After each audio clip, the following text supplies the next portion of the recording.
स्वागत है आप सभी लोगों का मेरे चैनल साइंस एंड टेक्नोलॉजी में। मैं अनुपम वैभल आप सभी लोगों का स्वागत करता हूं आज के शो रॉकेट मंडे में। आज हम लोग एक नई कंपनी के बारे में बात करेंगे जिसे हम लोग कहते हैं डी ऑर्बिट। तो आइए इसे समझते हैं। तो प्रॉब्लम क्या है जहाँ पे ये डी ऑर्बिट उसको सॉल्व कर रहा है। प्रॉब्लम ये है कि रॉकेट जो है ना बहुत ज़्यादा पावरफुल हो गया है, खासतौर पे बड़े बड़े रॉकेट जैसे कि फाल्कन 9 ब्लॉक 5 बहुत बड़ा है। और बात ये हो जाता है कि वो बड़ा है, तो पर टन उसका दाम छोटे रॉकेट से कम आता है। यानी कि अगर आप समझ लीजिए कि इसमें लॉन्च करते हैं, इलेक्ट्रॉन रॉकेट पे लॉन्च करते हैं, ये महँगा पड़ेगा compare to launching on Falcon 9। लेकिन प्रॉब्लम ये होता है कि वो ओवर पावर्ड है। छोटे से चीज़ के लिए तो आप ऑब्वियसली वो अकेले नहीं जाएगा, बहुत सारी चीज़ को लेके जाएगा, तो एक सीरियस समस्या हो जाता है।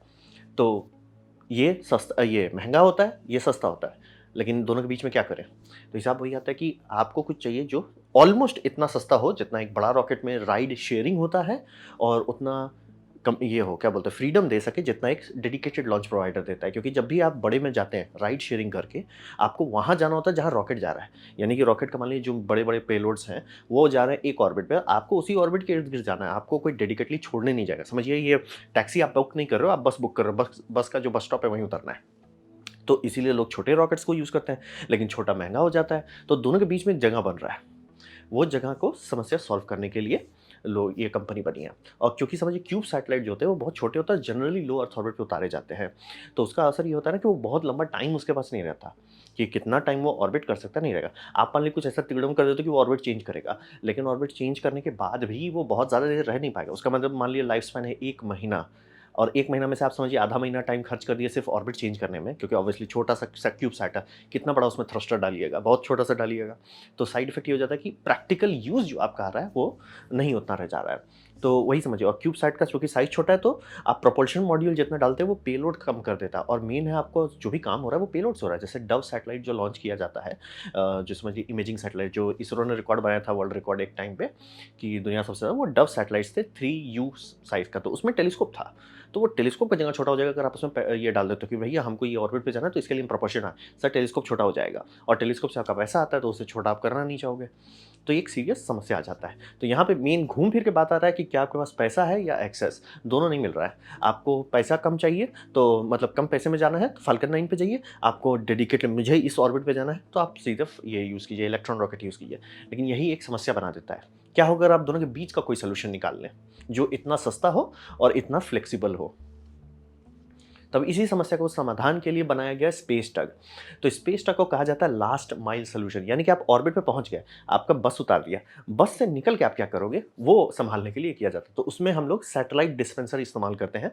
मतलब ये जो स्पेस टग है उसमें सैटेलाइट डिस्पेंसर रहेगा, वो आपका डंप करेगा, और उसमें प्रपल्शन मॉड्यूल दिया जाता है। आपके क्यूब साइड में आप कुछ नहीं दे रहे हो, आप बस बोल रहे हो ना कि ये समझिए एक बस जो है छोटे बस को ले जा रहा है, जिसे हम लोग स्पेस टग कर रहे हैं। जैसे कि ये मेन फाल्कन 9 का है, उसपे एक बस लगा हुआ है, जो ये बस आप देख रहे हो, ये बस ले जाके हर क्यूबसाइट जो उसके अंदर रखे हुए हैं क्यूबसाइट, बोले भाई तुमको उधर जाना है, ठीक है हम वहाँ पहुँचा देते हैं। मतलब समझिए बस के अंदर इन्होंने टोटो डाला हुआ है, टोटो आपको घर-घर उतार रहा है। तो वही समझ, और उसमें प्रोपल्शन मॉड्यूल का जगह रहता है, चूँकि बड़ा है, प्रोपल्शन मॉड्यूल का जगह रहता है, वो डेडिकेटली खोज-खोज के जा सकता है। और इससे समझिए कि बहुत सारी ये सैटेलाइट ले जाता है, तभी इनका कॉस्ट बनता है, नहीं तो ये कॉस्ट इफेक्टिव नहीं रह पाएँगे।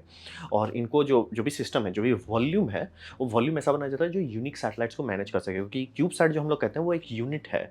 यूनिट कैसे जोड़ा जाता है वो अलग-अलग हो सकता है। जैसे कि कुछ लोग 3U बनाते हैं, यानी पतला-सा लंबा-सा बनाते हैं। कुछ लोग 6U बनाते हैं, यानी कि 3-3 का बनाते हैं। कुछ लोग उससे बड़ा भी कर सकते हैं, वो डिपेंड करता है। तो ये 6U भी बनता है कई-कई केसेस में। तो वो सब के लिए आपका जो रैक स्पेस है, जो आप बेच रहे हो, वो फ्लेक्सिबल होना चाहिए। जैसे मान लो 2 बड़े आ गए, ठीक है सर आपको हम बड़ा जगह दे देते हैं। अरे सर 4-5 ठो छोटे आ गए, उनको भी जगह दे दो। तो ये करने के लिए वही रहता है, फ्लेक्सिबल स्टोरेज होना ज़रूरी है, बिना उसके स्पेस टग नहीं चल पाएगा। स्पेस टग उसके लिए नहीं बनाया जाता कि ओह! हम ये सैटेलाइट के लिए स्पेस टग आप ऐसा बना रहे हो ना कि कोई भी आ जाए, जो भी क्यूबसैट के साथ काम कर रहा है वो हमारे अंदर आ सकता है। ऑब्वियसली उस साइज़ का लिमिट है, ऐसा नहीं कि 500 600 सैटेलाइट आप डाल दो। तो एक लिमिट तक में यही काम करता है। ये आपको देता है कि भैया आप बड़े रॉकेट पे जाओ, कम बजट में आप ऊपर पहुँच रहे हो, और फिर लेकिन आपका ऑर्बिट वो नहीं मिलेगा जो आपको चाहिए, तो ये एंड में जाके आपको डिलीवरी कर देता है, फाइनल डिलीवरी जिसे कहते हैं लास्ट माइल सॉल्यूशन।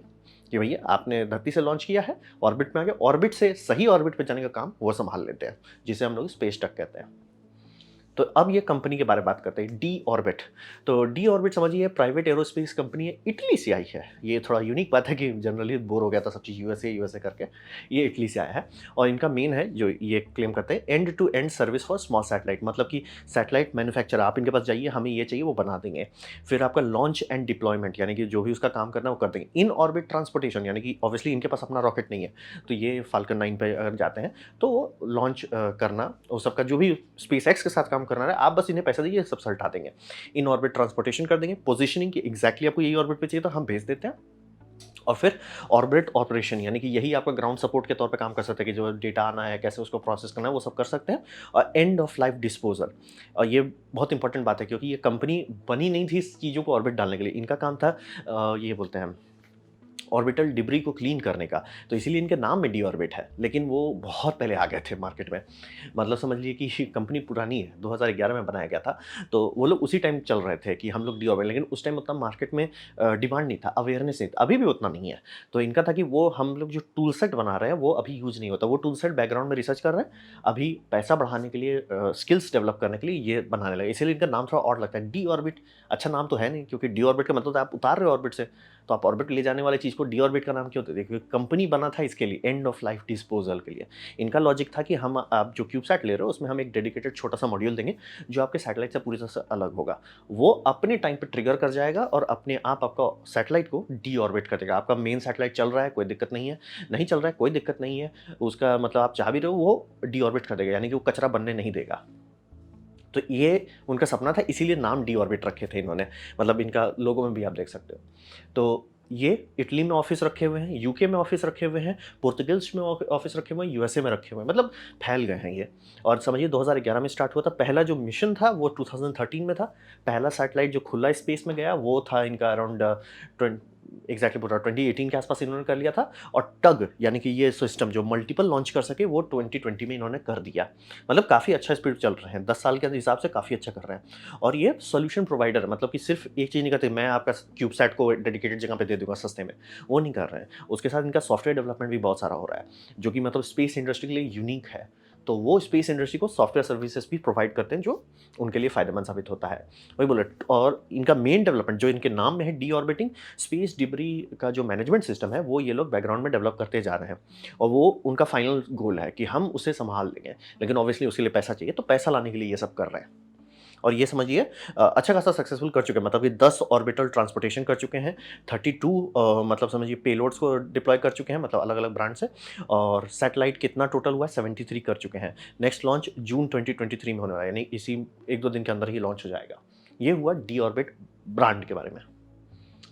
अब बात करते हैं इनका जो मेन टग बनाया गया है, वो टग का नाम है आयन सैटेलाइट कैरियर।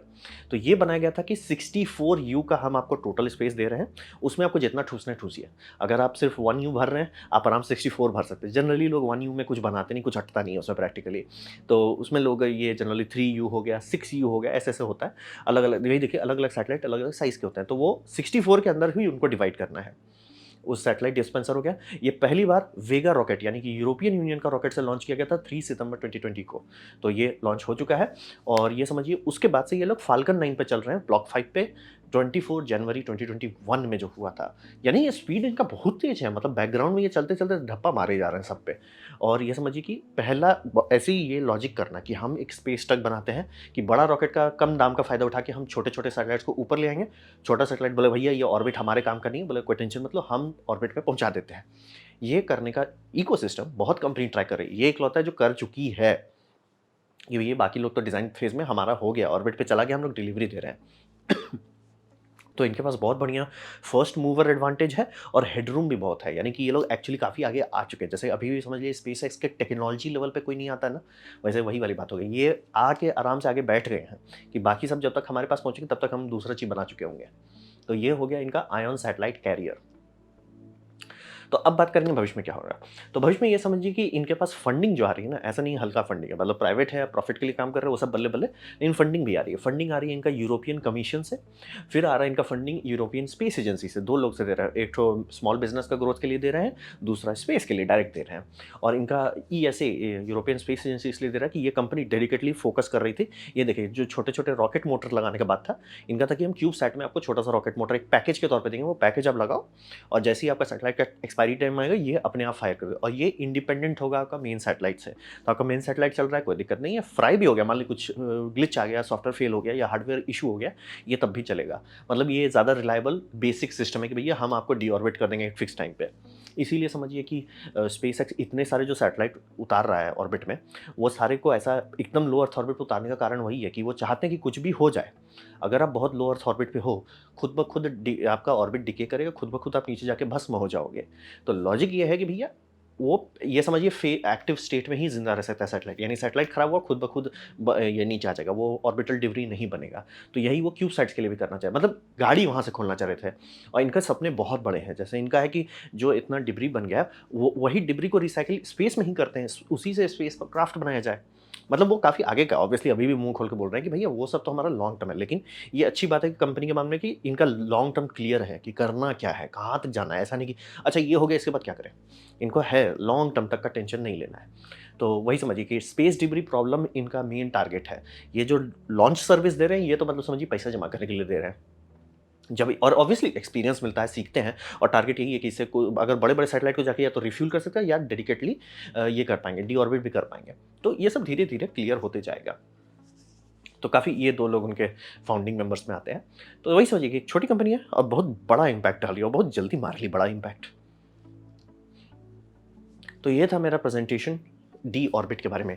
उम्मीद करता हूँ आपको अच्छा लगा, कुछ सीखने मिला, कुछ समझ में आया। अगर ऐसा है लाइक कर दें, दोस्तों से शेयर कर दें, उससे मेरा काफ़ी भला होगा। नहीं अच्छा लगा, नहीं पसंद आया, कोई बात नहीं, आप डिसलाइक दबा सकते हैं। मैं कहूँगा डिसलाइक 2 बार दबाएँ, उससे मुझे पता चलेगा कितना नापसंद हुआ है। मैं आपसे कहूँगा कि कमेंट लिखें, मैं हर कमेंट को पढ़ने की कोशिश करता हूँ। आपसे कहूँगा सब्सक्राइब कीजिए, बेल दबाइए अगर आप फ्री हैं तो। आपने मेरा वीडियो देखा, जान के मुझे बहुत खुशी हुई। धन्यवाद।